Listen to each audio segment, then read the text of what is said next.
So I'm going to shift to this document for a second. This was the other one I thought of when I was reading your guiding questions.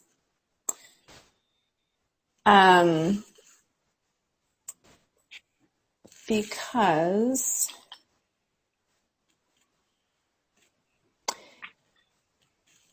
as I was thinking about you asking about bridge, I started to think about this one, even though it says this is more about like writing as themes, as worldviews and attitudes.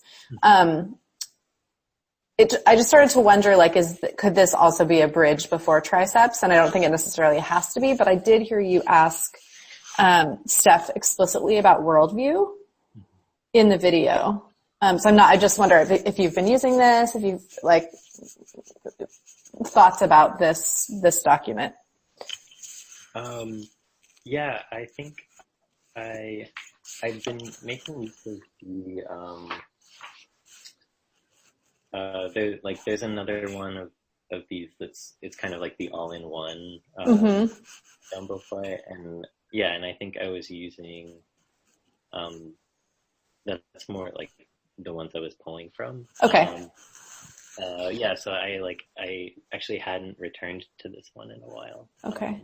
And I think I feel like this will be really applicable.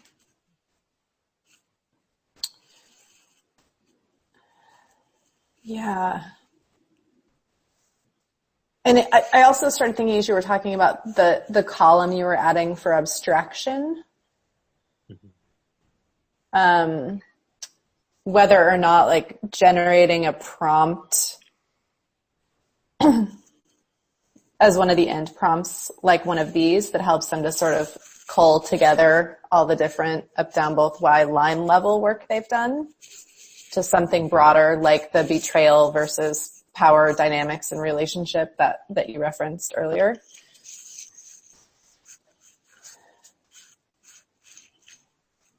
Yeah, I think that would be really cool.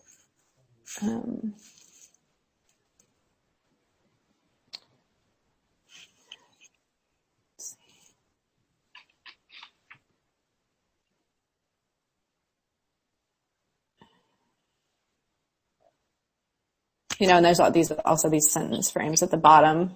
Mm-hmm. Yeah, that's great. So I don't know how useful this is, or if you want to go back to thinking more about applying triceps, but this document just came to mind for me when I was reading your guiding questions. No, this is really helpful. There are.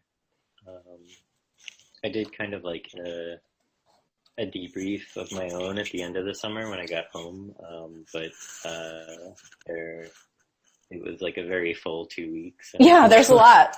I go back to the folders and I work for the center and I'm like, oh, I forgot about this one.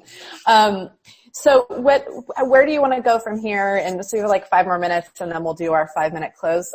What would be most useful for you? Like, do you want to do some specific planning around one of these? What do you need? Do you want to look at the student work samples? We haven't really looked at those, if that would be helpful.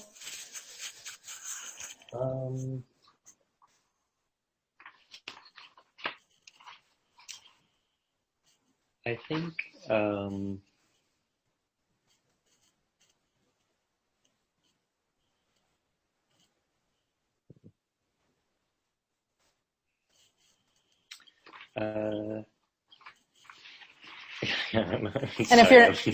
if you're not sure, I can take us in a different direction. Sorry, I'm just. You're tired. You're exhausted. Yeah, I get it. And I'm asking you to do this deep thinking. Okay, well,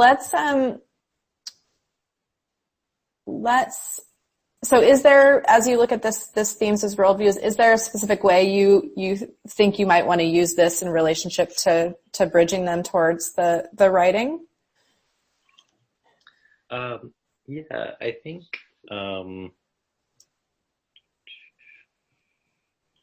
let me know if you want me to scroll.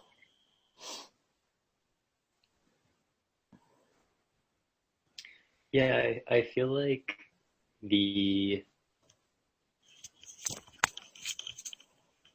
like the one that's standing out to me now is like to what extent the just because like it's an area that feels really rich to me in Drown, is like to what extent the author like sympathizes with his family and to what extent he condemns his family, because it seems like he's always like doing those things simultaneously. And I feel like that's like what gives the book so like one of the things that gives the book so much complexity, and it's also just like one of the things I see Steph relating to the most. And yeah, so I feel like that could like push us in a cool direction. Okay. Yeah. Okay. And do you have thoughts about what that might look like in a like where you might start with that in your next session with her? Yeah, I think yeah, there's like one of the later stories focuses on the protagonist and his father sort of, and kind of being made complicit, or at least like satellite to his father's affair. And yeah, and I think like the idea of, instead of, or at least like, probably still starting with like positive mood, negative mood, but the idea of like then moving to like, is this sympathetic towards the father or is this condemning the father? Like that seems like a good, that seems like a good sort of push to abstraction. Okay. And then as far as, I feel like I paused us in our conversation about triceps.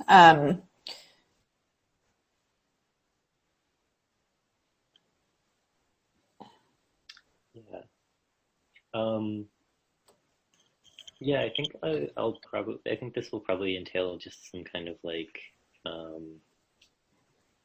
some worksheet design, and just trying to figure out like where in the sequence this stuff should go. One thought I have is, as you and Steph shape what her end build towards is there a way to just for now take one of these, like see this as something you work on over the course of the year, take one of these, and even like, I don't know if you have like a whiteboard in front of you when you're working with her or something, but introduce it as like a concept that you look at over time and you sort of collect things about it. Collect tensions, or, you know what I'm saying? Like, and then she somehow uses this technique and the effect in whatever that bigger, and it could be, because of the effect on me or us, like how to link whatever technique you focus on to what she's responding to in her end project. Yeah, I love the idea of like a collection of tensions. And I think that would be so cool to see, especially as we start moving, as we move on from this text onto other texts, and just sort of seeing. Right. And sort of not feeling compelled because of the one work you're doing with her, not feeling compelled to do more than one or two of these. And I think this is really an opportunity too for explicit naming and empowering her and being like, these are complex literary concepts. You're already talking about them all the time. You just didn't know this is what they were called. Yeah. And like, let's start mining them. But I think having her mine them with an eye towards some end build towards that she feels ownership for will probably feel more meaningful for both of you. And I would engage